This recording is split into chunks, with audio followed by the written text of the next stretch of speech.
listening to Over the Oxer podcast with Tracy Cole for all things to do with the mind for equestrians.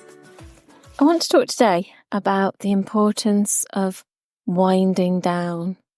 I think we hear a lot about morning routines and they're just as important, but very often I don't know that I wind down quite as well as I could do. And the winding down is just as important, if not more important, than the morning routine because it prepares us for sleep. So if you think about the end of the day, sort of mid-evening time, depending on when you go to bed, and you're thinking about all the things that have gone on, and it might be something that somebody said to you, something that happened at work. One of the last things that I do before I come home for good, if you like, and I sit down, is that I ride or see the horses. So if there's anything to do with horses that's concerning me or riding, or suddenly I have a need for a new piece of kit, then that occupies my thoughts. So it's not necessarily negative stuff. It's stuff that is just stuff, and it is stuffing my head full of thought. And you probably get it as well, and if you have had a stressful day, or you felt anxious at all, or maybe just, you felt a bit low, you've not been full of beans, maybe somebody said something or done something, or you've had an email that wasn't too nice, or, just right at the end of the day, something's landed on your desk and it's going to cause you a lot of work. And that's the kind of lasting impression of the end of the work day. And you're thinking, oh, God. And you've got to go home then and erase it for a time out of your mind. And if we don't give ourselves a break and we don't wind down properly, then we take these things into our sleep or into what should be our sleep, because it might mean that we don't actually sleep or we sleep very poorly. I think we can rest assured that our unconscious mind is designed to find solutions and answers and, find out what we can do to meet a certain challenge or which side of a dilemma would be best for us. And it does this as we sleep. And research has shown that this is what's happening actually during dreaming. So some dreams may be to organise and to almost put into a filing cabinet what's happened during the day, to put things into perspective and prioritise.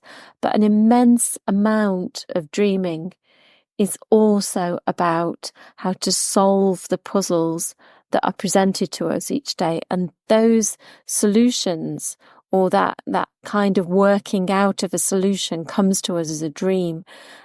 And it may not be that we know what the dream means, because sometimes they're just so bizarre, but that's what's happening. It's our unconscious sifting through options and trying to pull things from different areas of our mind and different memories. And, we have different people walk in on situations, someone that we went to infant school with suddenly walks into our workroom and you're like, this is a bit strange. Didn't I last see you when I was 7 years old? But that's what's the importance of dreaming. But of course, you're not going to dream. You're not going to get that really nice quality sleep if you don't somehow wind down or allow your brain to stop worrying and thinking. So sleep is the ultimate, really. It's so restorative, physically, mentally, emotionally. It's there to help us to memorize things and learn things. So if you need to learn your dressage test, sleep will help you do it. So we desperately need to actively switch off some point in the evening. The sooner the better, really, but we need to stop that hamster wheel and do a kind of wind down. we need this time, we need the wind down to transition, so that it's a transition between the waking state and the sleeping state. And because equestrians are pulling on so many of their resources, mental, emotional, physical, even sometimes spiritual, and what you believe in, then we need to be on top of our game when we're riding, when we're around horses. They're awful.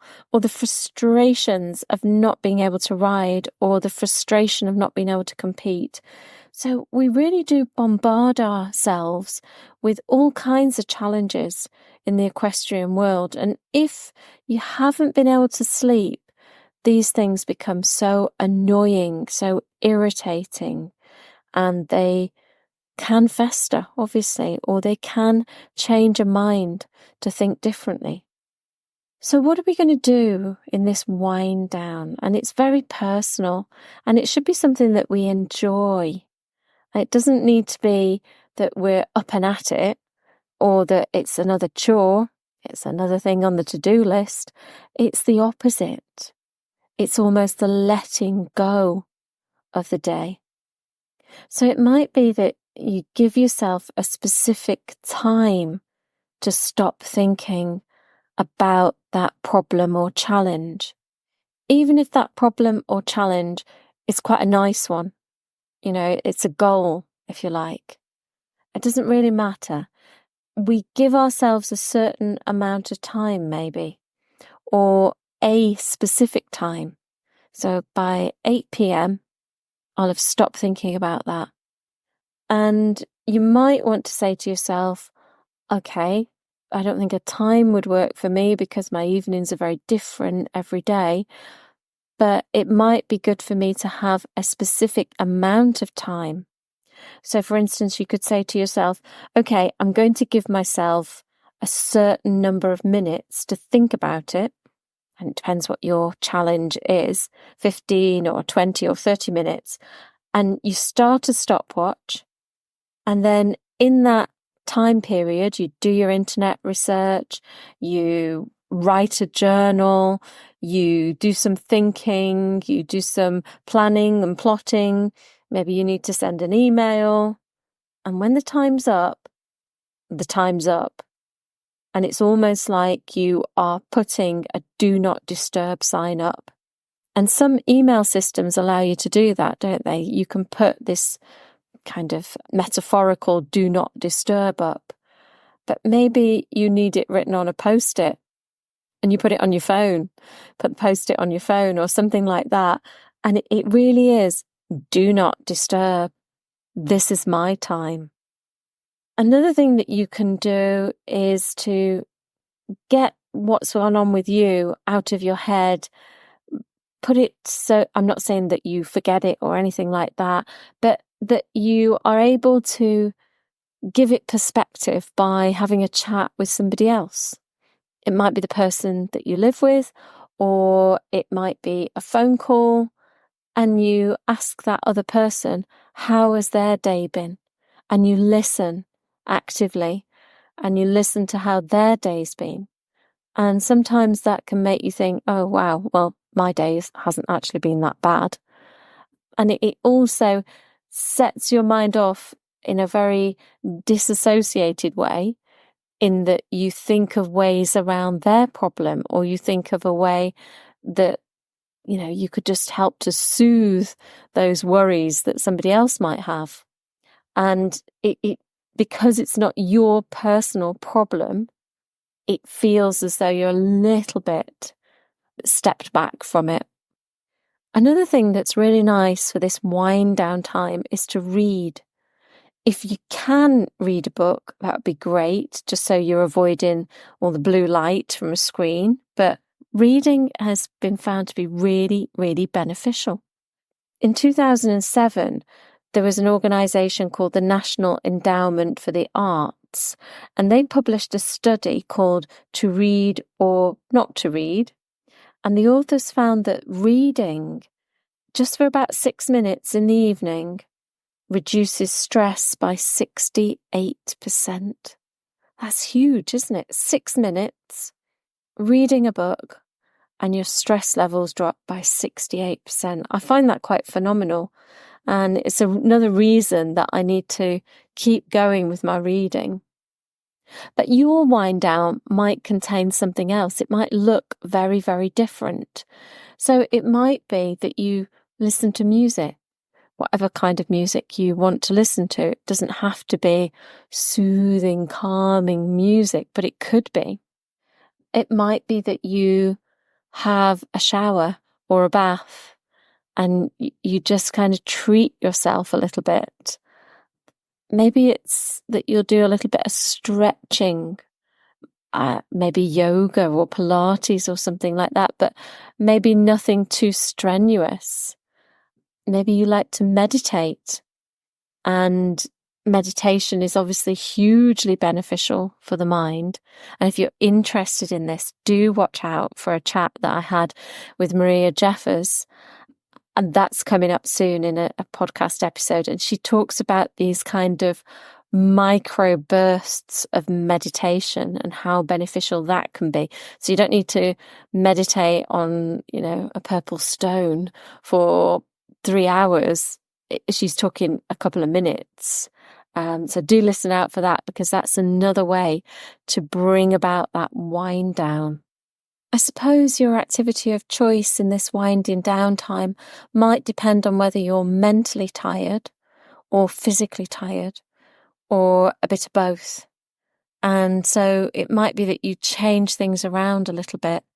Sometimes just having a really lovely cup of tea or your favourite beverage can really just help you if you savour it and do it in a very mindful way. I think that we should limit activities that maybe cause you to feel, what can I say, not exactly anxious, but a little bit minded, a little bit bothered. So, for example, things like cleaning. If you're someone who likes everything very clean, very tidy, it might be that you do these things in the day. You clean up, you tidy up during the day, so that when you do sit down, you don't sit down and think, right, I'm going to rest now, I'm going to really wind down. And you look around you and you think, I really need to hoover. Oh my goodness. And all that stuff that I had out yesterday is still hanging around. So it might just be that you start to think about what things are you going to avoid, or maybe just let go of the priority for during this evening time. So any way that we can switch off from our constantly on culture would be beneficial to us. And I think it's not just beneficial as a means to an end to help us to sleep, but also in and of itself, it's really nice to just disconnect, prioritize our own well-being, and leave the stress or questions or challenges at the door, so that we can just start to consolidate whatever's gone on in the day. Let me know what you do for your own wind down routine and how that translates into helping you in your riding. Take care, and I'll see you again very soon.